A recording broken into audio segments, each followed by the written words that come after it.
Assalamualaikum teman-teman, bagaimana kabarnya? Semoga baik-baik saja ya. Kami dari kelompok 3 yang beranggotakan saya sendiri Aulia Rahmayanti Putri dengan NIM 230701901119. Juga ada Nur Karisah dengan NIM 230701900077. Dan juga ada Wahyu Nurhayati dengan NIM 230701900028. Sebenarnya ini melanjutkan materi dari kelompok 2. Kita akan membahas tentang relasi dan fungsi.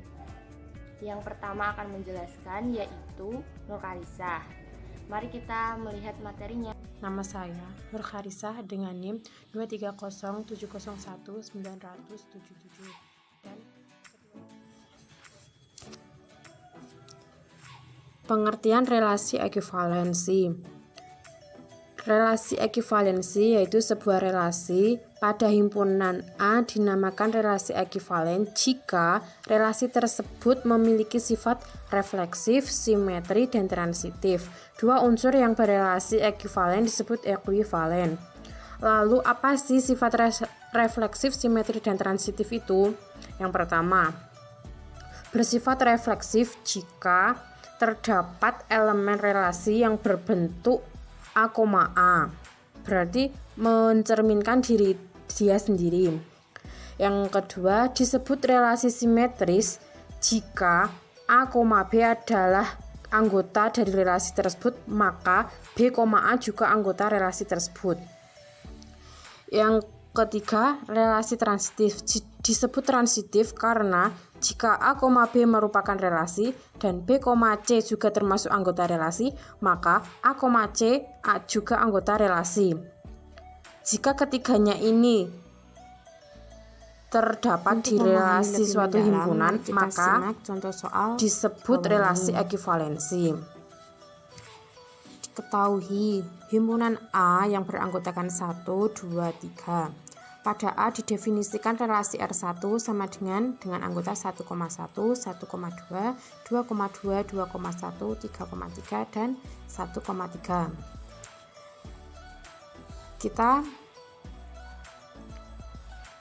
Kita telah dengan baik-baik mengenai sifat refleksif, sifat simetris, dan sifat transitif.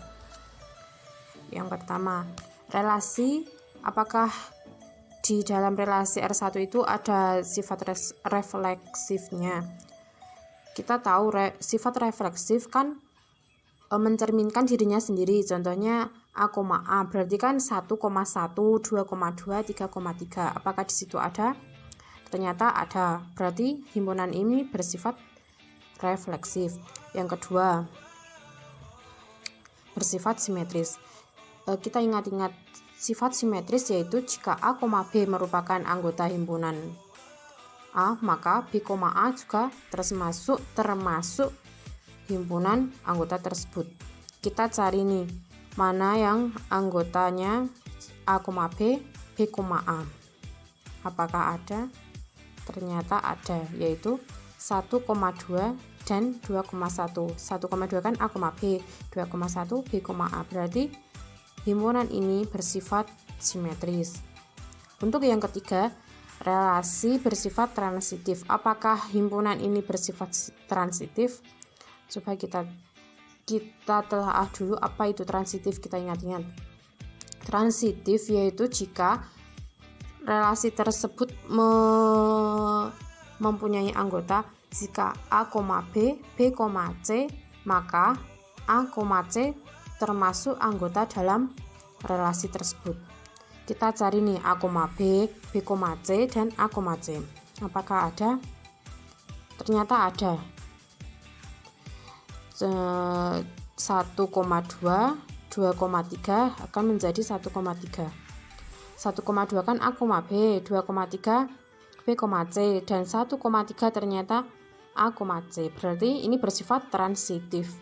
Jika ketiga sifat ini terdapat dalam suatu relasi, maka dapat disimpulkan relasi tersebut bersifat relasi tersebut berarti relasi ekuivalensi.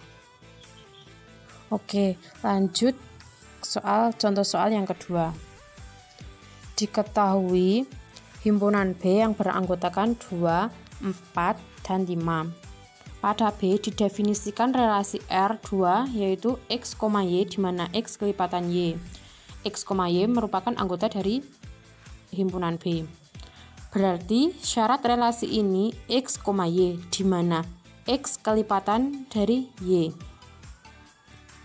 Maka setelah hasil dari syarat relasi R2 anggotanya menjadi yaitu 2,2, 4,4, 5,5, dan 4,2. Relasi R2 apakah memenuhi syarat relasi ekuivalen, yaitu sifat refleksif, sifat simetris, dan sifat transitif. Yang pertama, ini kan anggotanya anggotanya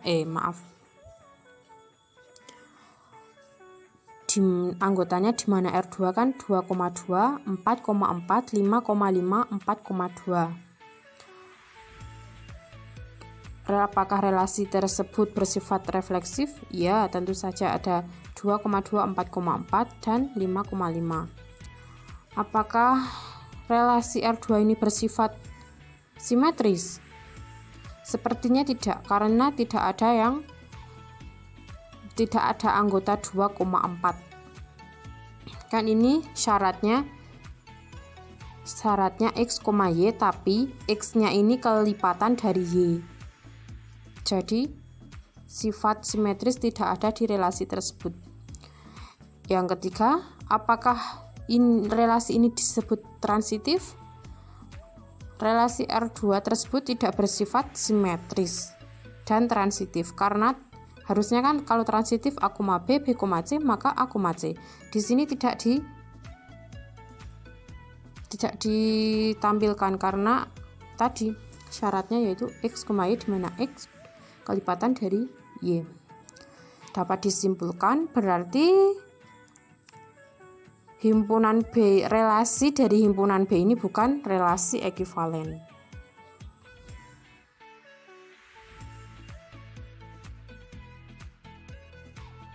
Saya di sini akan melanjutkan presentasi sebelumnya dari Mbak Harisah. Saya akan menyampaikan mengenai fungsi. Yang pertama adalah definisi fungsi. Fungsi atau pemetaan F dari himpunan A ke himpunan B adalah suatu relasi dari A ke B yang setiap anggota dari A muncul tepat sekali sebagai elemen pertama dari pasangan terurut sebuah relasi yang bersangkutan. Suatu fungsi F dari A ke B merupakan sebuah aturan yang mengaitkan satu atau tepat satu unsur di B untuk setiap unsur di A. Kita dapat menuliskan FA sama dengan B jika B merupakan unsur di B yang dikaitkan oleh F untuk suatu A di A. Ini berarti bahwa jika FA sama dengan B dan FA sama dengan C, maka B sama dengan C. Jika F adalah fungsi dari himpunan A ke himpunan B, kita dapat menuliskan dalam bentuk F A ke B. Artinya, F memetakan himpunan A ke himpunan B, di mana A adalah daerah asal atau domain dari F, B dinamakan daerah kawan atau kodomain dari F, sedangkan himpunan yang berisi semua nilai pemetaan dinamakan jelajah atau ring. Nama lain untuk fungsi adalah pemetaan atau transformasi. Contoh 3.5. Misalkan A sama dengan 1,2,3,5 dan B sama dengan A, B, C, D, kemudian diberikan sebuah F yang anggotanya adalah 1,A, 2,B, 3,C, 5,D adalah fungsi dari A ke B. Maka dalam konteks fungsi tersebut, himpunan A merupakan domain dan sedangkan himpunan B merupakan kodomain atau daerah kawan. Pada contoh ini merupakan fungsi dengan kita melihat setiap anggota A di sini muncul tepat sekali. Kemudian contoh 3.7. Perhatikan diagram panah di bawah ini.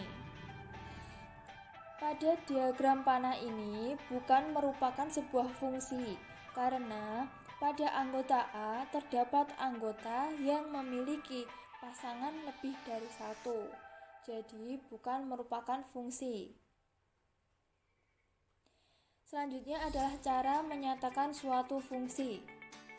Misalkan diketahui F memetakan himpunan A ke dalam himpunan B adalah fungsi dari A ke dalam B dengan fx yaitu 2x plus 1, di mana A sama dengan 1, 2, 3, 4, 5 dan anggota himpunan B terdiri dari 1, 3, 5, 7, 9, dan 11. Maka fungsi dapat dinyatakan dengan yang pertama adalah dengan rumus fungsi yaitu fx sama dengan 2x plus 1, di mana x ini dapat diganti dengan domain atau daerah asal. Kemudian yang kedua adalah diagram panah, seperti pada gambar di bawah ini. Selanjutnya adalah dengan himpunan pasangan berurutan. Jika fungsi f dinyatakan dengan himpunan f, maka f sama dengan 1,3, 2,5, 3,7, 4,9, 5,11.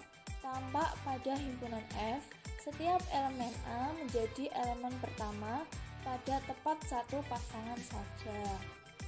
Yang terakhir adalah grafik Cartesius.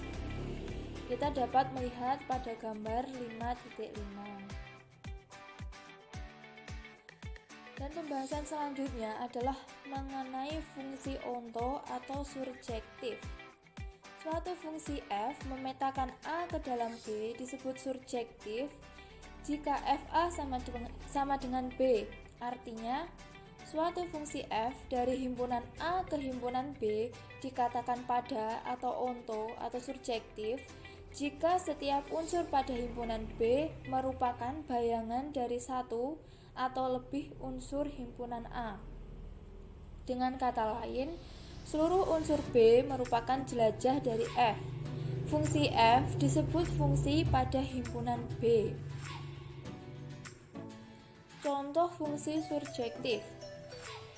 Manakah yang merupakan fungsi surjektif? Kita dapat melihat pada gambar-gambar ini, gambar 1 dan 2. Pada gambar 1 ini merupakan fungsi surjektif. Mengapa? Karena pada setiap anggota himpunan di B masing-masing memiliki pasangan. Sedangkan pada gambar 2 bukan merupakan fungsi surjektif karena pada anggota himpunan B ada anggota yang tidak memiliki pasangan. Jadi gambar 2 bukanlah merupakan fungsi surjektif. Terima kasih. Selanjutnya akan disampaikan oleh Mbak Aulia. Fungsi bijeksi adalah suatu fungsi f dari himpunan A ke himpunan B dikatakan berkoresponden 1 ke 1 atau bijeksi jika fungsi tersebut 1 ke 1 dan juga padat. Contohnya, ini merupakan contoh fungsi 1 ke 1 bukan padat, dan ini merupakan fungsi padat bukan fungsi 1 ke 1. Dikatakan fungsi 1 ke 1 jika mendapatkan satu pasangan saja. Dan ini tidak dikatakan fungsi 1 ke 1 karena ada yang mendapatkan pasangan yang sama. Maka tidak bisa dikatakan fungsi bijeksi. Selanjutnya, fungsi rekursif. Fungsi rekursif merupakan bentuk khusus dari suatu relasi. Sebuah fungsi dinamakan fungsi rekursif jika fungsi tersebut mengacu pada fungsi dirinya sendiri. Fungsi rekursif didefinisikan oleh dua bagian. Yang pertama basis, yang kedua rekuens.